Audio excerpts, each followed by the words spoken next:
সম্মানিত হাজিরিন, আপনারা জানেন যে আমাদের মাঝে একটা সম্মানিত মাস আগমন করেছে। এই মাসটার নাম কি? হ্যাঁ, মুহররম মাস। মুহররম মাসের দাম কম না বেশি? হ্যাঁ, এই মাসটা কার মাস? আল্লাহর মাস। কার মাস? সবাই বলেন না, কার মাস? স্পষ্ট করে আল্লাহ তাআলা এই মুহররমের ব্যাপারে নিজে বলছেন যে এই মুহররম মাস হচ্ছে আল্লাহর মাস, শাহরুল্লাহিল মুহররম। এই মাসটা স্পষ্ট করে আল্লাহ বললেন কার মাস? জোরে বলেন, আরো জোরে বলেন, আল্লাহ তাআলার মাস। সুতরাং এই মাসের গুরুত্ব কম না বেশি? অনেক বেশি, তাই না? কেন এই মাসের গুরুত্বটা বেশি, আমরা সেই সম্পর্কে আস্তে আস্তে করে জানার চেষ্টা করব। আল্লাহ তাআলা তৌফিক দান করে, বলেন আমিন। আরো জোরে বলেন না আমিন। প্রথম কথা হলো, এই মাসের ভিতরে একটা দিবস আছে, সেই দিবসটার নাম কি বলতে পারবেন? 10ই মুহররম, যেটাকে আমরা কি বলি? আশুরা। কি বলি? আশুরা। এটার নাম আশুরা হলো কেন? এটা আশারা থেকে এসছে। যেহেতু মুহররমের 10 তারিখে এই দিনটা উদযাপিত হয়, এই দিনটাকে আমরা পাই, এই জন্য এটাকে আশুরা বলা হয়। এই জন্য কি বলা হয়? আশুরা বলা হয়। বুনিয়াতুত তালিবিন কিতাবের ভিতরে লেখক বলছেন, এই দিনে 10টি সুসংবাদ দেওয়া হয়েছিল পৃথিবীকে। 10 জন নবীকে সম্মানিত করা হয়েছিল, 10 জন নবীকে বিপদ থেকে মুক্তি দেওয়া হয়েছিল, 10 জন নবীকে পুরস্কৃত করে মুজিজা প্রদান করা হয়েছিল। এবং হযরত ইব্রাহিম, মুসলিম মিল্লাতের জাতির পিতা যিনি আছেন, তিনি এই দিনেই 10ই মুহররম পৃথিবীতে আগমন করেছিলেন। সেজন্য এটার নাম হচ্ছে 10ই মুহররম। সুবহানাল্লাহ বলবেন না? আমার ভাইয়ারা, এই মুহররম মাসের ব্যাপারে অসংখ্য হাদিস পাওয়া যায়, অসংখ্য কোরআনের আয়াত পাওয়া যায়। এই আয়াতগুলোর মধ্যে আল্লাহ রাব্বুল আলামিন আমাদেরকে বারবার মুহররমের গুরুত্ব সম্পর্কে, আশুরার ব্যাপারে আমাদেরকে অনেকভাবে গুরুত্ব তাগিদ বোঝাবার চেষ্টা করেছেন। আল্লাহ রাব্বুল আলামিন বলেন, وهو الذي جعل الليل والنهار خلفة لمن أراد أن يذكر أو أراد شكورا। الله رب العالمين বললেন, وهو الذي جعل الليل والنهار, তিনি আল্লাহ যিনি তোমাদের জন্য দিন এবং রাতকে একটাকে আরেকটার জন্য অনুগামী করে দিয়েছেন। অনুগামী করে দিয়েছেন, কেবল অনুগামী করে দিয়েছেন এমন নয়, বরং এই দিন এবং রাতের ভিতরে আমাদের অসংখ্য কল্যাণ, অসংখ্য ভালো, অসংখ্য আল্লাহ রাব্বুল আলামিনের পক্ষ থেকে নিয়ামত আমাদের উপর বর্ষিত হতে থাকে। বলেন সুবহানাল্লাহ। এগুলো কাদের জন্য? লিমান আরাদা আন ইয়াযাক্কারা আও আরাদা শুকুরা।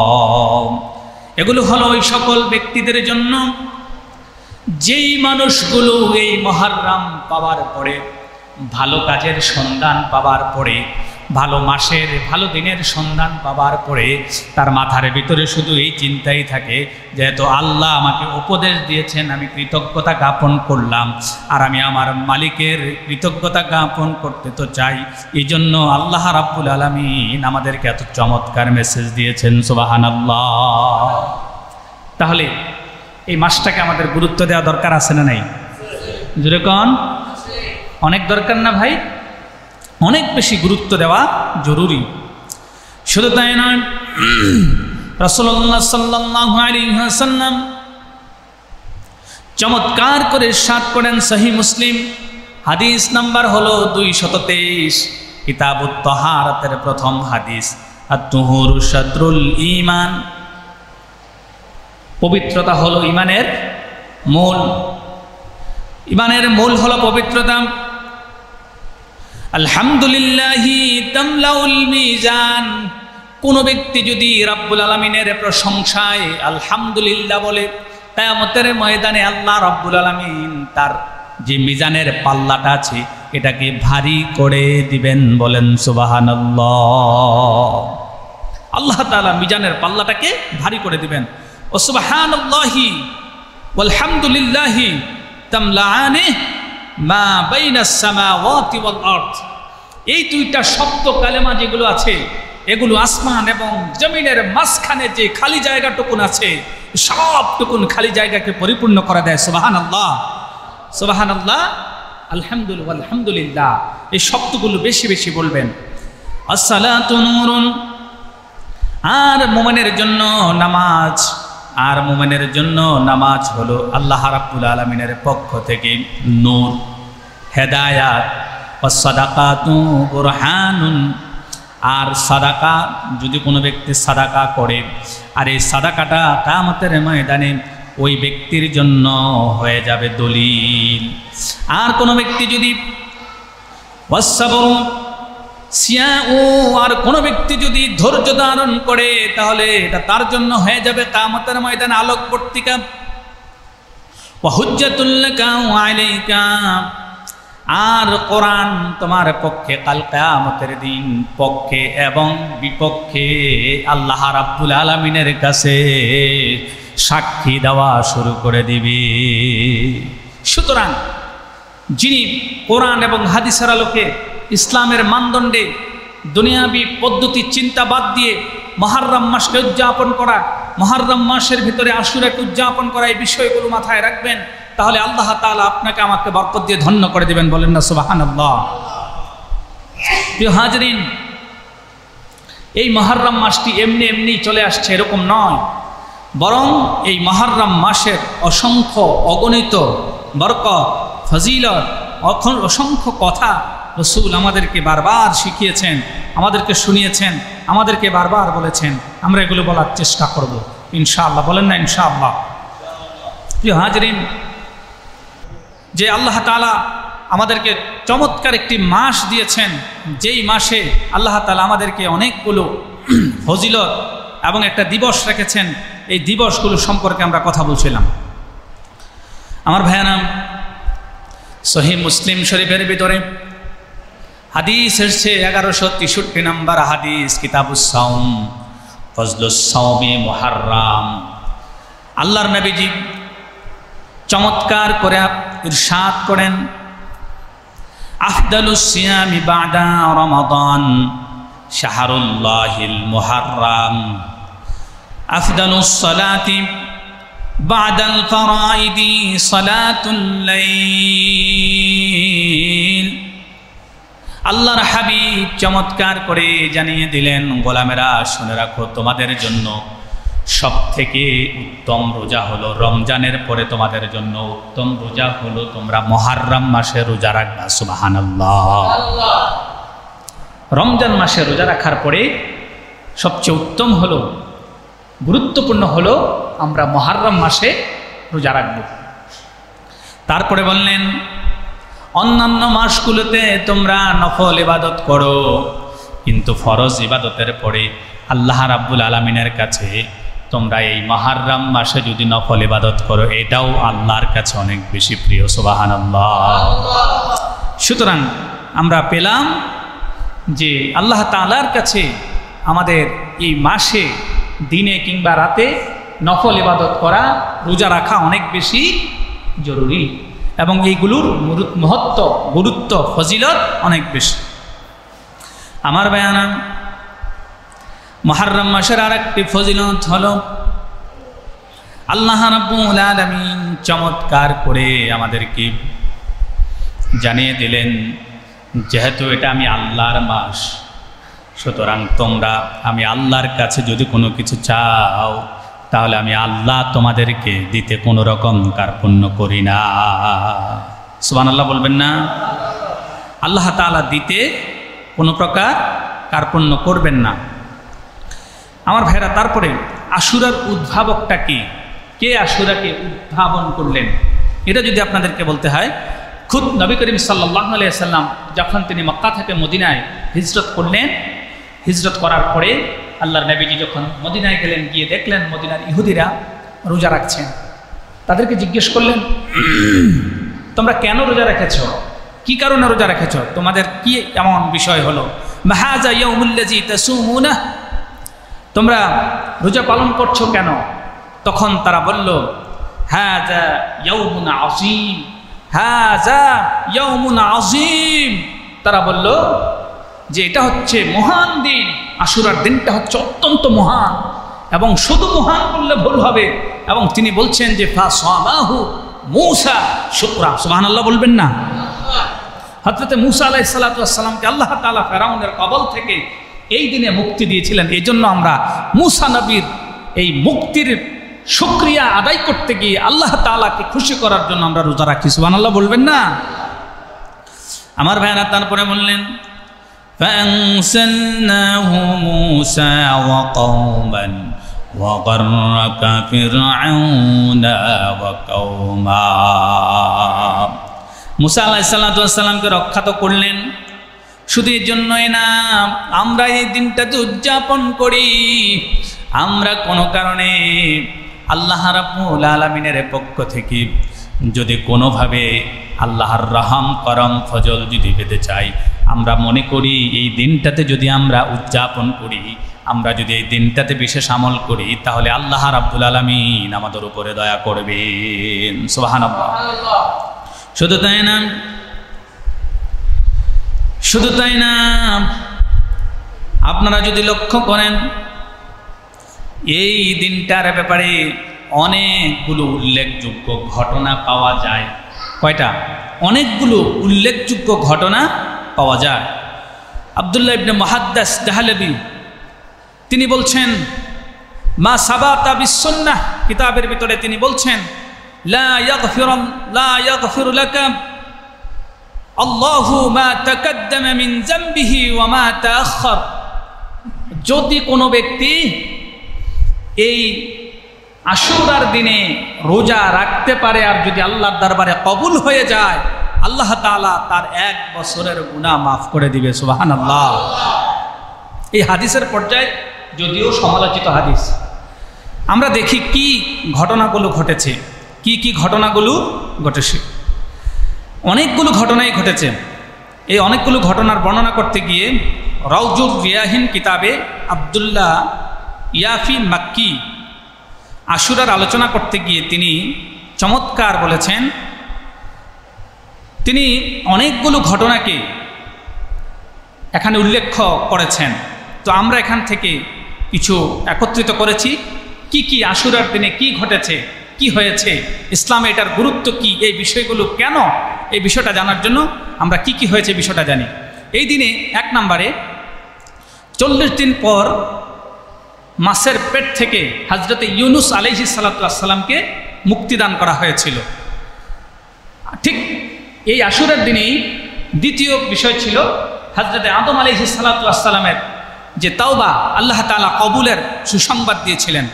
3 নম্বরে আসমান এবং জমিন তিনি যেই দিনে সৃষ্টি সমাপ্ত করেছিলেন, এই দিনটিও ছিল আশুরার দিন।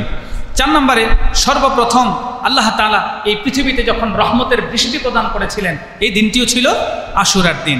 5 নম্বরে আল্লাহ তাআলা আমাদেরকে যে নিয়ামত দিয়েছেন, আল্লাযী খালাকা সাবআ সামাওয়াতিন তিবাকা মা তারা ফি খালকির রহমানি মিন তাফাউত, আমাদেরকে যে সুন্দর সৃষ্টিটা আমাদেরকে দিয়েছেন, যে সৃষ্টির ভিতরে কোনো ভুল নেই, কোনো কিছু নেই, এই সৃষ্টির সমাপ্তির ঘটনাটাও এই দিনেই ঘটেছিল। তারপরে আসেন হযরত আইয়ুব আলাইহিস সালাতু ওয়াস সালাম 18 বছর রোগে আক্রান্ত থাকার পরে হযরত আইয়ুব আলাইহিস সালামকে মুক্তি দিয়েছিলেন আল্লাহ তাআলা এই দিনে। তারপর হযরত আদম আলাইহিস সালাতু ওয়াস সালামকে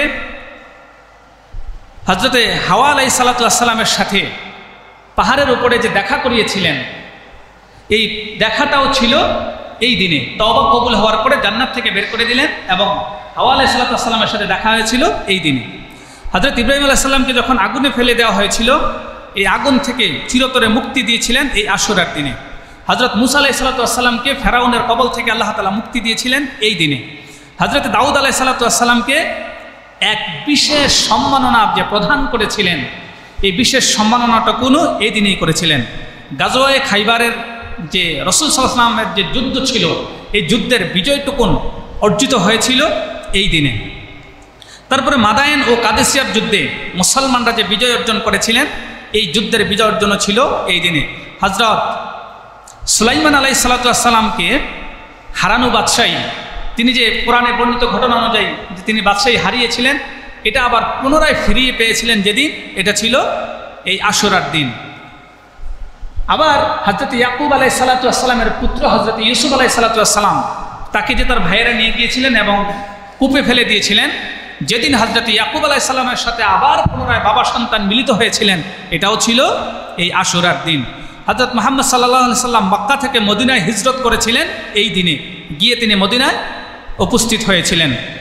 এরপরে হযরত ইমাম হুসাইন আলাইহিসসালামকে ৭৭ জন কনিষ্ঠ বক্তবিন্দু সহ যে শাহাদাত বরণ করেছিলেন, কারবালার ময়দানে শহীদ করেছিলেন, এই শহীদও হয়েছিলেন এই দিনে। তারপরে হযরত ঈসা আলাইহিসসালামের আগমন, জীবিত অবস্থায় আসমানে আবার তাকে তুলে নেওয়া, এবং তিনি যখন আবার এই পৃথিবীতে আগমন করবেন, এটাও ছিল এই দিনে। এবং এই বিষয়টি সূরা আল ইমরানের ৫৫ নং আয়াতে স্পষ্ট করে বর্ণিত হয়েছে। তারপরে আছে হযরত ইদ্রিস আলাইহিসসালামকে আসমানে তুলে নিয়ে গিয়েছিলেন এবং সেখান থেকে আজরাইলের সাথে কথোপকথন দেখা এবং দুনিয়ার জমিনে নিয়ে আসা এবং তার রূহকে কবজ করা, এটাও ছিল এই দিন। সুতরাং এই দিনের গুরুত্ব কম না বেশি? ইসলামের যত বড় বড় গুরুত্বপূর্ণ ঘটনাগুলো ঘটেছে এই দিনেই ঘটেছে। এগুলোর মধ্যে কিছু সমালোচিত কথাও আছে, আবার কিছু হাদিস দ্বারা প্রমাণিত হয়েছে। এবং কেউ কেউ বলেছেন যে জান্নাত জাহান্নাম আল্লাহ সৃষ্টি করেছেন এই দিনেই। তো আল্লাহ তাআলা আমাদেরকে এত নেয়ামত, এত সুন্দর চমৎকার আশুরা আমাদেরকে দিয়েছেন। আল্লাহ তাআলা এই দিনটিকে আমাদের উদযাপন করা দরকার আছে না নাই? কথা বলেন, আছে না? আচ্ছা, সর্বোপরি আশুরার দিনে আমরা কি আমল করতে পারি? অন্ততপক্ষে আমরা এই আশুরার দিনে অন্তত কয়টা আমল করব? কথা বলেন। 10ই মুহররম যে আসবে, কয়টা আমল করব? সবাই বলেন 4টা। কয়টা? জোরে বলেন কয়টা? বিশ্বাস করেন কোরআন এবং হাদিস দ্বারা প্রমাণিত এই আশুরার দিনে এই 4টা আমল আপনি করবেন, আল্লাহ তাআলা ইনশাআল্লাহ আপনার যাবতীয় এই 4টা আমলের উসিলায় আপনাকে আল্লাহ তাআলা দুনিয়াবি সমস্ত কল্যাণ দান করতে পারে। সুবহানাল্লাহ। এক নম্বরে যেটা করতে পারেন, আমি আগে একটু বলেছিলাম যে আপনারা নফল ইবাদত করবেন। কি করবেন বলেন? 1 নম্বরে কি ইবাদত? মোট কয়টা? 1 নম্বরে কি বলেন? আল্লাহ তাআলা 4টা মাসকে হারাম ঘোষণা করেছেন, পবিত্র। কি পবিত্র ঘোষণা করেছেন? কি ঘোষণা করেছেন বলেন না? কি ঘোষণা করেছেন? হ্যাঁ, আরবাতুল হুরুম, 4টা মাস হচ্ছে তোমাদের মাঝে পবিত্র মাস। তার মধ্য থেকে এটা হলো মুহররম মাস একটি, রজব মাস একটি, জিলকাদ মাস একটি, জিলহজ মাস একটি। তো আমাদের এই মুহররম মাসটি আল্লাহর কাছে পবিত্র মাস। আর এই পবিত্র মাসে ঈমান, মুমিন, মুসলমান এরা পবিত্র কাজ করবে, নফল ইবাদত বাড়িয়ে দিবে, একটু বেশি বেশি নফল ইবাদত করবে, এটাই তো স্বাভাবিক। কি বলেন? হ্যাঁ, কথা বলেন না? সূরা তাওবা আল্লাহ তাআলা এই ব্যাপারে আমাদেরকে 36 নম্বর আয়াতে এই বিষয়টা আমাদেরকে জানিয়ে দিয়েছেন।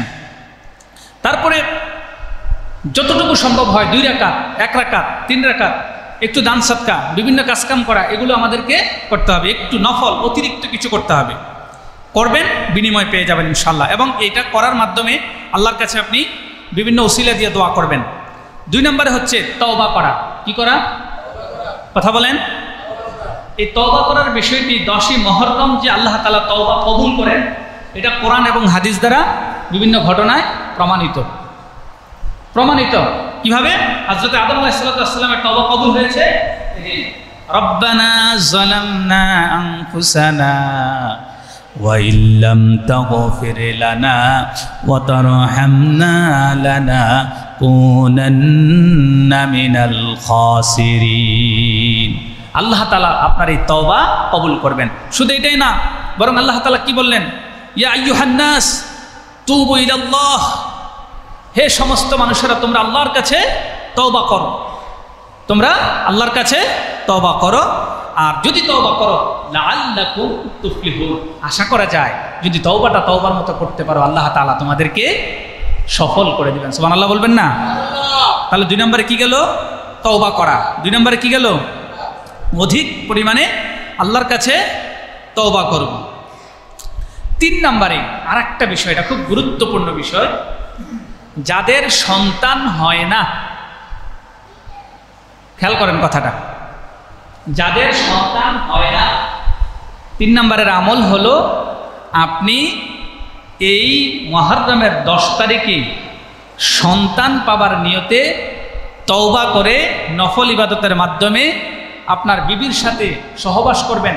যাদের ছেলে দরকার সহবাস করবেন, যাদের সন্তান দরকার সহবাস করবেন, আর আল্লাহর কাছে নিয়ত করবেন, দোয়া করবেন, ইনশাআল্লাহ আল্লাহ তাআলা আপনাকে পুরস্কৃত করবেন। কথা কি বুঝে আসছে? কিভাবে? এই যে সন্তান হওয়া না হওয়ার ব্যাপারে স্পষ্ট একটা দলিল আমরা পেয়েছি। যেহেতু রাসূলুল্লাহ সাল্লাল্লাহু আলাইহি সাল্লাম বলছেন যে শাহরুল্লাহিল মুহররম, এই মুহররম মাসটা আল্লাহর মাস, আফদালুস সালাত ওয়া বাদাল ফারাইদাতু সালাতিল লাইল। এই যে নফল ইবাদতের বিষয়গুলো বললেন যে একটু বেশি অতিরিক্ত করা এবং অতিরিক্ত চাওয়া, আর এই চাওয়ার মাধ্যমে এই দিবসটাকে উপলক্ষ করে চাইলে, ওসিলা করে চাইলে, যেহেতু অসংখ্য নবী আলাইহিস সালাতু ওয়াস সালাম মোমেন মুসলমান, তারা তাদের আল্লাহর পক্ষ থেকে নিয়ামত প্রাপ্ত হয়েছেন, সুতরাং আপনি এই নিয়ামতটুকুন চাইলে এই নিয়ামতটুকুনও আল্লাহ তাআলা দান করবেন। অথচ আমাদের কিছু কিছু ভাই যারা আছে না বোঝার কারণে তারা স্পষ্ট করে, কিছু কিছু ভাই বিভ্রান্ত যারা, তারা বলে মুহররম মাসে যেহেতু এটা আল্লাহর মাস, পবিত্রতা ঘোষণা করছে, বিবির কাছে যাওয়াই যাবে না। নাউজুবিল্লাহ কইতেন না? আরে হালাল বিবি, হালাল স্ত্রী, তার কাছে আরো বেশি যাওয়া দরকার পবিত্র মাসে। এরা বলে এই মাসে নাকি বিবির সাথে সঙ্গম করা যাবে না, এটা জায়েজ নাই। এই জন্য আমি বললাম করবেন, এবং ছেলে যাদের দরকার চাইবেন এবং যাদের সন্তান দরকার চাইবেন, ইনশাআল্লাহ আল্লাহ তাআলা আপনার মনের আশা পূরণ করবেন। 4 নম্বরে হলো আমরা রোজা রাখবো। কি রাখবো? রোজা রাখবো। রোজার ব্যাপারে আপনারা জানেন যে আল্লাহ রসুল সাল্লাল্লাহু আলাইহি ওয়াসাল্লাম যিনি দেখছেন এবং তিনি নিজে রোজা রেখেছেন, এবং তিনি নিজে রোজা রাখার পরে রসুল বললেন যে আমি আগামী বছর যদি বেঁচে থাকি, যখন রোজা রাখবো, আমি তখন 10 মুহররমের সাথে হয় আগে না হয় পরে, হয় 9 তারিখ না হয় 11 তারিখ মিলিয়ে আরও একটা রোজা রাখবো, যাতে করে ইহুদিরা একটা রেখেছে, আমরা একটা রাখবো না, আমরা রাখবো 2টা। আমরা রাখবো কয়টা? মান তাশাব্বাহা বিকাউমিন ফাহুয়া মিনহুম, যাতে কাফেরদের সাথে, ইহুদিদের সাথে যেন মিলে না যায় রসুলের আমল, রসুলের সুন্নাহ। এই জন্য রসুল বললেন যে আমি 2টা রোজা রাখবো। সুতরাং রসুল আমাদেরকে রোজার ব্যাপারে স্পষ্ট করেই আদেশ করেছেন। দুর্বল বর্ণনায় পাওয়া যায়, আরও কিছু দুর্বল কিছু বর্ণনা আছে, যেই বর্ণনাগুলোতে আমরা পেয়ে যাই যে লাইন বাকিতু ইলা কাদিমিন লা সিয়ামিন আত-তাসি লা আসুমন্নাত তাসি, অর্থাৎ রোজাকে বেজর রাখা যাবে না, রোজাটাকে জোর করে দিতে হবে যাতে ইহুদিদের সাথে মিলে না যায়। তারপরে বলা হয়েছে এই দিনে কোনো ব্যক্তি যদি ইচ্ছা করে তাহলে কি করবে? মা মাসা ফিহি ইয়াতিমান, সে এতিমের মাথায় হাত রাখবে, যদি কেউ সম্ভব হয় এতিমের মাথায় হাত রাখবে। মা মাসা উরিয়ানা, তাহলে কি বস্ত্রহীনকে বস্ত্র দিবে। তারপরে বলছে ওয়ামান আতআমু জাইয়ান, ক্ষুধার্তকে খাদ্য দিবে। ওমান আগতাসালা ফিহি ওফিয়ান, আর কোনো ব্যক্তির যদি সম্ভব হয় তাহলে সে ব্যক্তি এই আশুরার দিনে প্রথম অংশে ফজরের নামাজ পড়ে তিনি প্রথম অংশে গোসল করবেন এবং আল্লাহর কাছে তওবা করবেন। আল্লাহ তাআলা তওবা কবুল করবেন এবং আমাদেরকে অনেক বেশি বরকত দিবেন। আল্লাহ তাআলা আমাদেরকে এই মুহররম মাস উদযাপন করা এবং মুহররম মাসে আমল করা এবং মুহররম মাসে আল্লাহ তাআলার গোলাম হিসেবে নিজেকে জাহির করা, প্রতিষ্ঠিত করা, নিজেকে অবস্থান তৈরি করার তৌফিক আল্লাহ তাআলা আমাদেরকে দান করুক। সকলে বলি আল্লাহুম্মা আমিন। প্রিয় হাজিরিন, মুহররম মাস অত্যন্ত গুরুত্বপূর্ণ মাস। এই মাসে আমাদেরকে অন্ততপক্ষে রসুলের একেবারে সর্বশেষ, যেহেতু পবিত্র মাস, আল্লাহর মাস, এই বিষয়ে অনেক কথা এই মুহররম নিয়ে, অন্তত আমার একজন মুসল্লিও থাকবেন না এই পুরা মাসে অন্তত একটা রোজা রাখবেন না। অন্তত কয়টা? যদি আপনি 10 তারিখে রোজা রাখেন তাহলে আপনাকে 2টা রাখতে হবে। যদি 10 তারিখে না রাখেন, অন্তত অন্য সময় রাখলে অন্তত একটা হলেও রাখবেন। কথা কি বুঝে আসছে? অন্তত একটা রোজা হলেও এই মাসে রাখবেন, তাহলে রসুলের সুন্নাহটা আদায় হবে, রসুলের আমলটা হবে। যদি কোনো ব্যক্তি 10 তারিখ রাখেন তাহলে এটার সাথে আগে পরে মিলিয়ে অন্তত আরও একটা রাখবেন, অর্থাৎ 2টা রাখবেন। তবে অধিকাংশ ক্ষেত্রে 10 মুহররমের ব্যাপারে বেশি গুরুত্ব দেওয়া হয়, আবার কেউ কেউ এটাকে গুরুত্ব দেন নাই। এগুলো এখানে আলোচিত সমালোচিত কিছু হাদিস আছে, এগুলো হাসান পর্যায়ের হাদিস, সমালোচিত হাদিস, দাইফ হাদিস কিছু কিছু আছে, আবার সহিহ হাদিসও আছে। তো আল্লাহ তাআলা আমাদেরকে এই বিষয়গুলো জেনে আমল করে দুনিয়াবী কল্যাণ এবং আখিরাতের কল্যাণ কামাই করার তৌফিক দান করুক বলি আল্লাহুম্মা আমিন।